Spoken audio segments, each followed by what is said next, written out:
साल 1347 में एक जहाज बहुत लंबी दूरी तय करके यूरोप के सिसिली पोर्ट पर आ पहुंचा। पर यहाँ पर कुछ अजीब होता है। ये जहाज किनारे पर आकर रुक तो जाता है, पर इसमें से कोई भी नहीं उतरता है। लोगों ने जिज्ञासा बढ़ाई और खुद ही चल पड़े देखने के लिए। जैसे ही उन्होंने वो मंजर देखा, वो अपनी जिंदगी में कभी नहीं भूल सकते। उस शिप के अंदर का मंजर किसी कब्रिस्तान से कम नहीं था। वहां पर मौजूद हर इंसान मरे हुए पड़े थे और जिसमें अभी भी जान थी, उनके शरीर पर काले निशान और फोड़े दिखाई पड़ रहे थे। उनके गले और पूरे शरीर पर सूजन भरे गांठ बन चुके थे। पर इतना ही नहीं था, उनके साथ एक और चीज आई थी, चूहे। और उनके शरीर पर फ्लीज, जिनमें छुपा था एक बहुत जानलेवा बैक्टीरिया, यर्सीनिया पेस्टिस। ये मंजर देखने के बाद ऑथोरिटीज ने शिप को तुरंत पोर्ट से निकालने का आदेश दिया, लेकिन देर हो चुकी थी। मौत समंदर से उतर चुकी थी और यूरोप के दिल में घुस चुकी थी। ये शिप मौत का ही पैगाम नहीं लाया था, एक शराब भी लाया था जिसका नाम था ब्लैक डेथ। पर सवाल ये भी उठता है कि ये बीमारी आई कहाँ से? इस जहाज में इतने सारे मरे हुए लोग कहाँ से आए? इसका नाम ब्लैक डेथ ही क्यों रखा गया? यूरोप में इस महामारी से कैसे निपटा और इस महामारी से कितने लोग मारे गए? इस तरह के सवालों के जवाब आज हम इसी सच्ची घटना की कहानी में जानेंगे। ये बात है साल 1347 के आसपास।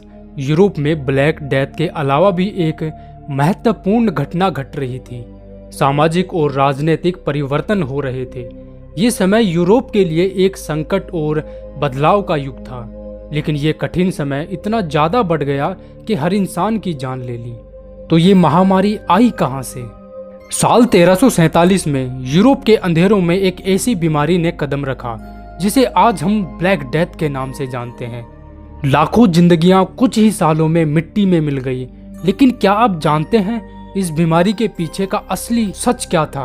चलिए समझते हैं इस महान ट्रेजेडी के पीछे के इंटरकनेक्टेड के कारण, और इसके सिम्टम्स क्या थे उसके बारे में भी अपन जान लेते हैं। बायोलॉजिकल कारण। यर्सीनिया पेस्टिस का आतंक ब्लैक डेथ का असली किलर था। एक छोटा सा बैक्टीरिया होता था।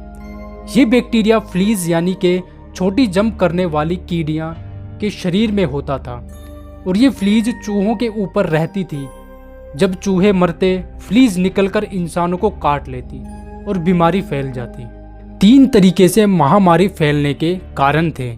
ब्यूबोनिक प्लीग, जैसे गर्दन में सूजन से भरे काले फोड़े बन जाते, तेज बुखार, थकान और सरदर्द इंसान को बेहाल कर देते और अगर इलाज ना हो तो मौत का चांस 60% तक हो जाता था। प्यूनिमोनिक प्लीग, ये डायरेक्टली लंग्स को अटैक करता था। खूनी खांसी, सांस लेने में दिक्कत और शरीर में ऑक्सीजन की कमी। इंसान दिनों नहीं घंटों में मरने लगा। ये रूप इतना खतरनाक था कि एक इन्फेक्टेड इंसान अपनी सांस से दूसरे लोगों को भी मार सकता था और इसकी मौत दर लगभग 100% होती थी। सेप्टिसेमिक प्लीग, इसमें बैक्टीरिया सीधा खून में घुस जाता था और शरीर का रंग काला पड़ने लगता था। उंगलियां, पैर, चेहरा सब कुछ काला पड़ जाता। लोग जिंदा ही अपने शरीर को गलता हुआ देखते और इसमें रिकवरी की उम्मीद लगभग 0% होती थी। 14वीं सेंचुरी के शुरुआत में यूरोप में लिटिल आइस एज आया। मौसम थोड़ा ठंडा हो गया और गीला हो गया। इससे चूहों और फ्लीज को जीने के लिए एक परफेक्ट जगह मिल गई। और उस समय के शहरों का हाल, कचरा सड़कों पर पड़ा रहता था, नालियां खुली हुई और लोग एक दूसरे के बिल्कुल आसपास रहते थे। गंदगी ने बीमारी को फैलने के लिए एक खुला मैदान दे दिया और जहां जहां व्यापार गया वहां वहां ये बीमारी भी पहुंचती गई। और सबसे बड़ी बात, उन्हें बीमारी का कारण ही नहीं पता होता था। ना कोई डॉक्टर समझ पाया, ना कोई इलाज था, क्योंकि उस दौर में मेडिकल साइंस ने ज्यादा तरक्की नहीं की थी। लोग सोचते थे कि ये कोई जादू टोना है और भगवान का श्राप है। एक और वजह थी जो बीमारी को बहुत तेज फैला रही थी, वो थी इंसान खुद। क्योंकि यूरोप के बड़े शहरों में एक घर में 5 से 10 लोग रहते थे। एक इंसान बीमार पड़ता तो सभी लोग इन्फेक्टेड हो जाते। घर छोटे थे, परिवार बड़े, गलियां सकड़ी थी और लोग एक दूसरे के बहुत करीब रहते थे। ऐसे में एक बीमार इंसान पूरे सिटी को इन्फेक्टेड कर देता था। उस दौर में लोगों को जर्म्स या बैक्टीरिया के बारे में कुछ भी नहीं पता होता था। इसी वजह से लोग अपने आप को बचा ही नहीं पा रहे थे। और तब एक और आफत ने आग में घी डाल दिया, वो था युद्ध। मंगोल इन्वेडर्स ईस्ट से यूरोप तक आए। क्रूसेडर्स के योद्धा एक जगह से दूसरी जगह घूमते रहे और उनके साथ साथ ये बैक्टीरिया भी फैलता गया। जब अंधविश्वास, भीड़ भाड़ और युद्ध एक साथ मिले तो ब्लैक डेथ सिर्फ बीमारी ही नहीं रही, वो बन गई विनाश का एक अंधा तूफान। सवाल तो ये भी है कि ये बीमारी आई कहां से। इस बीमारी की शुरुआत सेंट्रल एशिया यानी चाइना के रेगिस्तानों और पहाड़ी इलाकों से हुई, जहां जंगली चूहे और उनके ऊपर रहने वाली फ्लीज इस बीमारी के असली जिम्मेदार थे। उस वक्त एशिया और यूरोप के बीच चलती थी एक मशहूर व्यापारी रास्ता, सिल्क रोड। व्यापारी शिप इन इन्फेक्टेड चूहों को ले जा रहे थे वेस्ट की तरफ, और इसी रास्ते से मौत का पैगाम भी आगे बढ़ता गया। और इस ब्लैक डेथ की शुरुआत भी यहीं से हुई थी। एक सवाल ये भी है कि इस बीमारी में कितने लोग मारे गए। ब्लैक डेथ ने 1347 से 1351 के बीच यूरोप में, एशिया और नॉर्थ अफ्रीका में ऐसी तबाही मचाई जो आज तक दुनिया भूल नहीं पाई। इतने लोग मरे कि ना शव जलाए जा सके, ना दफनाए जा सके। इतिहासकारों के मुताबिक इस बीमारी ने लगभग 50 मिलियन यानी 5 करोड़ से लेकर 80 मिलियन यानी 8 करोड़ तक के लोगों की जान ली। सिर्फ यूरोप में ही लगभग आधी आबादी यानी 25 से 40 मिलियन लोग मर गए। ये दुनिया के इतिहास की सबसे बड़ी महामारियों में से एक थी।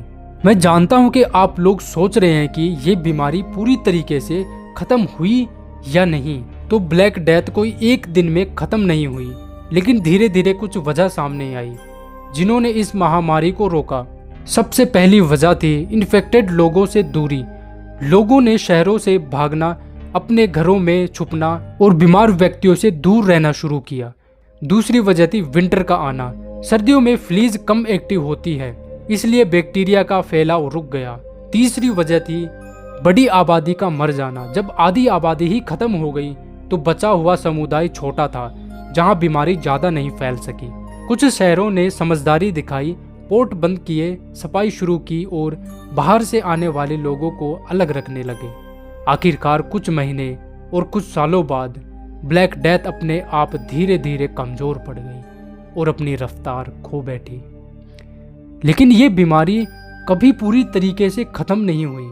ये अलग अलग रूप में बाद में भी लौट कर आई, लेकिन 1347 से 1351 जैसी तबाही दोबारा कभी नहीं हुई। तो आज की सच्ची घटना में बस इतना ही था।